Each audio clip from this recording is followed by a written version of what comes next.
trop longtemps accompagné ces dérives. Ce matin, Marie, vous recevez donc Catherine Moyen de Bac, ancienne championne du lancer de marteau et qui a été victime d'agressions sexuelles. Bonjour et bienvenue à vous. Bonjour Catherine Moyen de Bac, merci beaucoup d'avoir été avec nous. Donc Thomas le disait, c'est un rapport qui sort aujourd'hui, un rapport accablant concrètement dans lequel vous avez témoigné. Oui, d'abord je vous remercie pour votre invitation. Je voudrais vous dire que pour ce rapport de la commission d'enquête de l'Assemblée nationale sur les violences sexuelles et autres violences et les défaillances des fédérations et des institutions, il y a deux manières d'aborder ce rapport en réalité. Soit sur un plan individuel, en niant le travail considérable qui a été effectué et la réalité, donc une forme de discrédit qui, je crois, n'est pas entendable aujourd'hui. Non. Et une autre façon de se dire, ce rapport a été un travail considérable pendant des mois, mais qui est attendu depuis des années. En étant la première athlète de haut niveau à avoir brisé la loi du silence et dénoncé cette violence et ouvert la voie à travers un combat historique pour les autres, oui. Je considère qu'au contraire, ce rapport de l'Assemblée nationale est une chance historique pour que nous nous en servions tous ensemble comme un levier. Une avancée, enfin. Oui, mais ce n'est même pas une avancée. Il faut changer ce paradigme. Il faut absolument faire en sorte que les violences s'arrêtent. Ça n'est pas hier, ça n'est pas demain, c'est ici et maintenant. Justement, vous avez témoigné dans ce rapport puisque vous avez vous-même une histoire. Vous avez été championne d'athlétisme, unique femme de votre fédération, enfin de l'équipe de France. Et en 91, vous subissez une agression sexuelle par plusieurs de vos coéquipiers. Racontez-nous votre histoire et on parlera ensuite de ce rapport. Oui, effectivement, en 1991, lors d'un stage national, j'ai été victime d'agressions sexuelles aggravées de la part de plusieurs membres de l'équipe de France, encouragés par l'entraîneur national. Et ma vie, évidemment, a volé en éclats à tous les niveaux. Mais en fait, j'ai refusé de mourir. J'ai parlé pour ne pas mourir. J'ai parlé pour que la vérité soit connue. J'ai parlé pour que ces crimes et ces dérives n'arrivent pas à d'autres. Et en fait, ce qui s'est passé, c'est que malgré des décisions de justice, parce que mes agresseurs ont été condamnés... Oui, alors c'est ça qui est complètement... Parce que ce qui a suivi votre parole est complètement incroyable. Alors déjà, on vous a dit, ma petite fille, vous êtes jeune, vous allez oublier. Oui. Concrètement, ça, vous êtes jeune et jolie, vous oublierez. C'est le président de votre fédération qui vous dit ça à ce moment-là. Et le directeur de l'INSEP également. Et malgré donc la condamnation de 3 de vos agresseurs qui ont été condamnés, et je crois que ça fait jurisprudence, c'est la première fois, vous êtes totalement rejeté par la fédération. Il y a même l'accès de l'INSEP qui vous est interdit. Oui, absolument. En fait, pour avoir dit la vérité et résister, j'ai été mis pendant 20 ans à l'écart.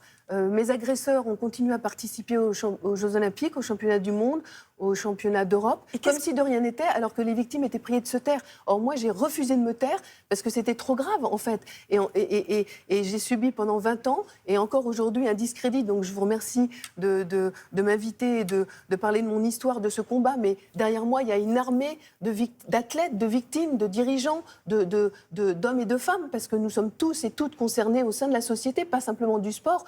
Et si vous voulez, c'est quand même difficile. Des pressions, des menaces de mort. Qu'est-ce qu'on vous disait, par exemple? On vous disait non, vous n'avez plus le droit d'entrer, vous n'avez plus le droit de vous entraîner. Comment ça s'est passé en fait, si je concrètement? résume, d'abord, il m'a été reproché, on m'a accusé d'avoir terni l'image du sport français pour avoir dit la vérité et résister. Et puis, c'est surtout dans les actes. Des pressions, des menaces, dont des menaces de mort. Je peux vous dire que les menaces de mort, quand vous n'avez pas de garde du corps, ça fait très peur. Et quand vous êtes perdu déjà avec ce qui vous est arrivé, parce que non seulement j'ai été victime d'agressions sexuelles aggravées par les membres de l'équipe de France, mais ensuite j'ai subi un harcèlement moral et des maltraitances institutionnalisées, un discrédit qui perdure encore aujourd'hui. Parce qu'au-delà de qui je suis aujourd'hui, à travers tout ce que j'incarne de mon histoire, du combat historique que j'ai mené, mais c'est pour les autres. C'est pour que ces crimes et ces délits n'arrivent pas à d'autres. Je parle pour les athlètes, je parle pour les victimes. Vous n'avez jamais regretté d'avoir parlé? Non. Même à l'époque? Non, parce qu'en fait, j'étais authentique, j'étais pure, et je pense que je le suis encore, et que c'était trop grave, et que ce n'est pas possible. C'est les principes éthiques, éducatifs, humanistes et environnementaux de la Charte olympique, du Comité international olympique. Ces principes, ils m'ont porté. Les valeurs de l'olympisme, ça signifie quelque chose. Et à l'aune des Jeux olympiques et paralympiques d'été en France en 2024, mais c'est une chance incroyable. C'est une possibilité de nous rassembler, de célébrer, de contribuer à faire gagner les athlètes, d'affirmer le rayonnement international de la France, mais aussi de montrer que nous sommes là pour prévenir, pour protéger, pour agir justement, ensemble, et pas contre, pas en opposition, mais en union. Comment vous expliquez encore aujourd'hui, parce que votre histoire c'était en 1991, en 2024, il y a encore une omerta énorme dans le monde du sport. Comment vous l'expliquez ça? Pourquoi on ne parle pas dans le monde du sport? D'abord, je précise que ça n'est pas que le monde du sport, parce que je pense que à tous les niveaux de la société, dans tous les domaines... Principalement, le sport est quand même un bastion de silence. Comment on explique ça? Oui, de silence, je précise, de silence, de violence et d'indifférence. Oui, parce qu'il y a de tels enjeux, il faut préserver l'image des champions, mais encore une fois, un champion qui... Mais pas des championnes.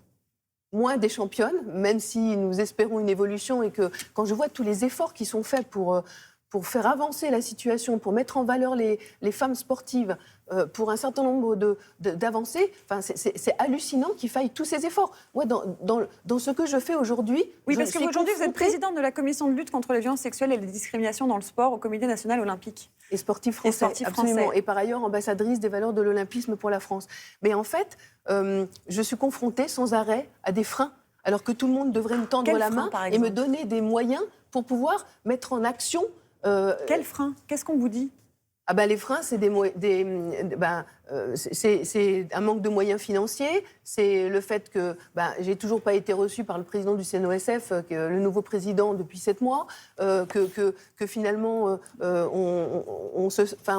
entre guillemets, on fait des sourires, on veut bien que je sois là, mais sans trop parler. La cause n'est pas importante. Voilà, c'est ça. Finalement, c'est ce que vous ressentez, vous. Oui, c'est ce que je ressens, mais pas simplement moi.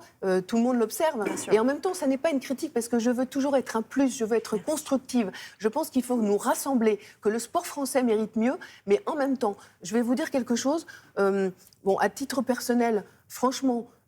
cette commission d'enquête est une libération pour moi. Oui. Dieu sait si cette audition a été éprouvante, mais elle était nécessaire. Et je pense que les membres de la commission, la présidente et la rapporteure notamment, ont bien compris ce qui se passait.